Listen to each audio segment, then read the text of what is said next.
Thank you, Mr Acting Deputy President. I've only been a senator now in the chamber for 3 weeks. Well, this is my third sitting week, but I am learning a lot about government and parliamentarians and the responsibility that we all share. And I think if I could just reflect on what's going through my mind sometimes when I come into the Senate chamber as someone who's new, which is very possibly what people outside the big house may think when they see parliamentarians, I prefer to use that word rather than politicians, on television. That is that perhaps we make decisions that might seem light and fluffy or frivolous at various times, or that we somehow serve an administrative function, passing bills and legislation that may relate to the running of government. I can see clearly now the responsibility that goes with government. All our decisions that we make affect people, and sometimes there may not be direct correlations between the decisions we make. There may be trickle-down effects, or things may be fairly general.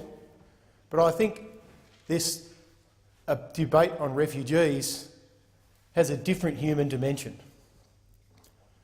To me, the decisions we make in this parliament today on this legislation will not only directly impact people, their livelihoods, but they'll also impact people who are probably in the least fortunate position to be put under even more psychological stress. So, from my feeling, all decisions we make in Parliament are important, but I think there is something very special about this debate today and the gravity with the decision we make. I attended the cross-party refugee meeting on Monday with a number of my colleagues, and it occurred to me, not just during that meeting but also in previous discussions with my fellow Green senators and friends and family, just what a complex problem this is that's facing Australia. And it's a problem that's not going to go away. During that committee meeting, we heard from a number of people who work with refugees. Now, my position of strength and the Greens' position of strength in this debate is that our values are based on those people who work with refugees. They're based on the same principles that those people who work with refugees adopt. Our position is based on the realities of what faces refugees. We haven't taken this view for political purposes. We've taken this view after campaigning and working for a number of years with people who are on the ground, whose everyday lives are impacted by working with refugees. They see the angst, the destruction, the sadness. And I think that is the Greens' position of strength here. It's not a decision being based on broader political factors, but rather the realities of what's confronting us in that situation. Now, Senator Hanson-Young earlier today talked about push factors. The Refugee Council and Amnesty International on Monday discussed the potential push factor of Afghanistan in a few years' time, when Western, NATO and allied troops have withdrawn from Afghanistan. Now, we've all discussed what's happened previously with Vietnam. It's been mentioned several times in several speeches. They made it very clear that possibly we don't know what we're going to be in for, in terms of the number of people who are going to be seeking political asylum.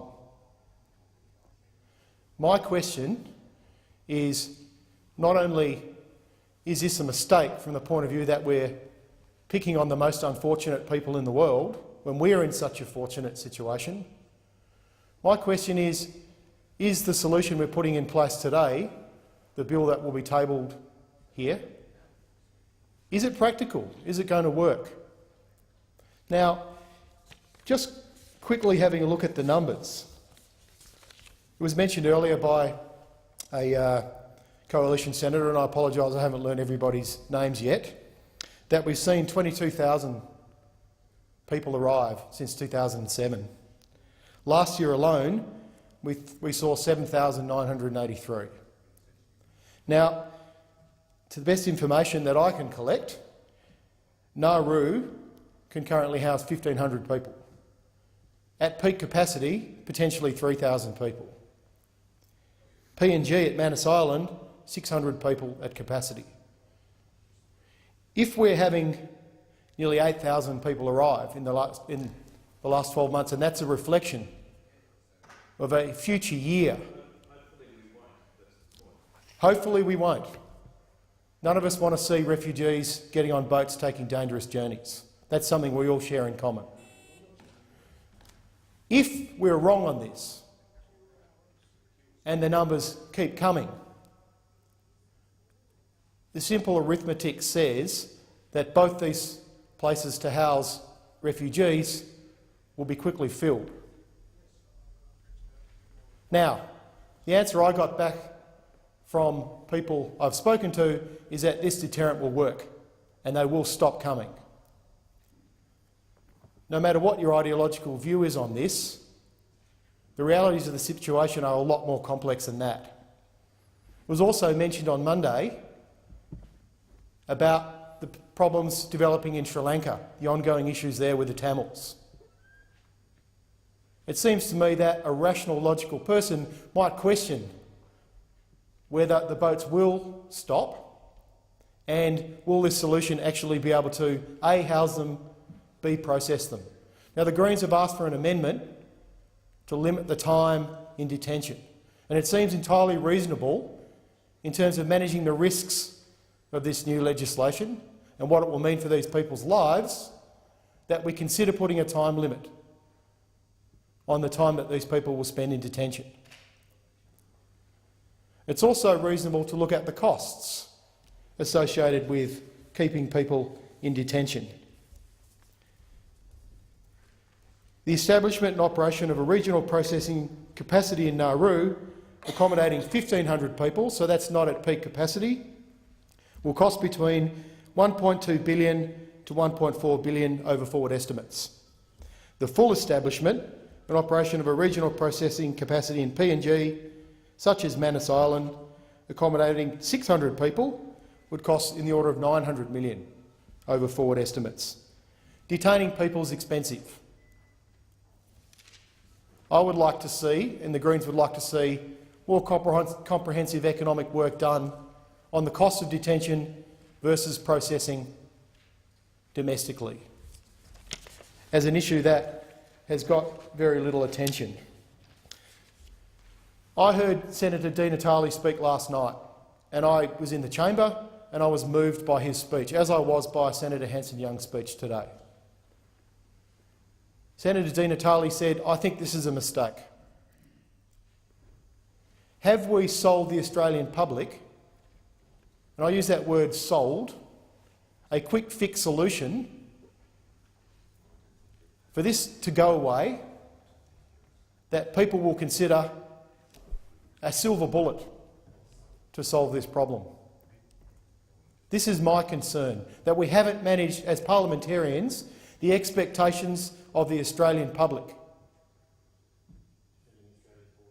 So, if we do see a continuation of boats, and once again I stress, we all share that common belief that we don't want to see more refugees coming, but we understand that the world is going to be racked by conflict, and if you want to boil that down to its most basic cause and effect, it's simple human nature.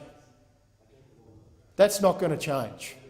If we believe climate change forecasts for disruption from extreme weather events such as drought and the projections for increases right around the world of refugees, then I suspect this could be the single biggest issue facing this country in the next 100 years. How are we going to manage this problem? And once again, it makes sense to me that a quick fix solution for a very complex problem. And I wondered whether I was going to say this today, but I really want to say it. I really doubt whether there is a solution to this problem. I really doubt it. Looking at it every possible way rationally, I'm not sure how we can stop people coming to this country in the future seeking asylum, seeking a better life. But I do know that claiming this is a victory is stupid. And we need to be a lot more grown up about our debate, particularly in this House. Blaming the government, glib statements, politics, when this issue is so serious, and I'm speaking for someone who's only recently come into politics, is not a good look for those people outside the House that rely on us to make important decisions. I just wanted to comment on two other things that I felt were important, or three other things that I felt were important. This word, or two words, border security. What is it exactly that is a threat about poor, disadvantaged people not carrying any weapons, from what I understand, not intent on damaging our national infrastructure or hurting people in this country? What is the security threat from that? If it's more that you're talking about a threat to our lifestyle as a nation, that we can't afford to have significant numbers of people coming to this country, if that's the threat, then at least say it. Don't hide behind rhetoric. Come out and say we can't afford to have these people, and at least we can have that debate. And at least we can look at it sensibly and rationally through a number of different measures. The second thing I wanted to say is that the several words I've heard here today is that people have a choice. It's their choice to get on boats. And I must say I was horrified when I attended a press conference nearly 6 weeks ago when my two fellow senators, Hanson-Young and Milne, were speaking to the media, when one journalist said, "These people were told to turn back their boats. They didn't. They drowned. Why are we to blame for that? It's their fault." My immediate thoughts were for those children below deck who wouldn't have had any decision in turning back that particular boat. And I really wonder, let's put ourselves on that boat. Who would have? The captain, possibly, who's getting paid? The people smuggler that we all rightly demonise? Who would have made that decision not to turn back that boat? Or who would have made the decision to scuttle that boat? I very much doubt whether there was a democratic vote amongst refugees to continue on a dangerous voyage. Do they really understand the risks? Once again, we're not really thinking these things through very well. The last point I'd like to make is, and I've said this to lots of my friends who disagree with my point of view on this and the point of view of my party. The only thing I'd like you to do is one simple thing. Imagine yourself in the shoes of these people, just for 1 minute. Because if you can imagine, then you can understand, and that is the basis of empathy. And with empathy comes human compassion and an understanding of what these people go through. Now, for lots of Australians, possibly the best way to make that connection and to imagine and understand is on Sunday night. I'm not sure if I'm allowed to promote a TV program in the Senate, but I will anyway. SBS, go back from where you came from. The first series, it was very hard not to watch that and not feel compelled to put yourself in the shoes of these people. And I suspect the next series, which starts a Sunday night, and it's a shame it wasn't screened prior to this debate and the passing of this legislation, because I think most Australians who watch that will feel and understand the pain and misery that these poor people are going through. Thank you.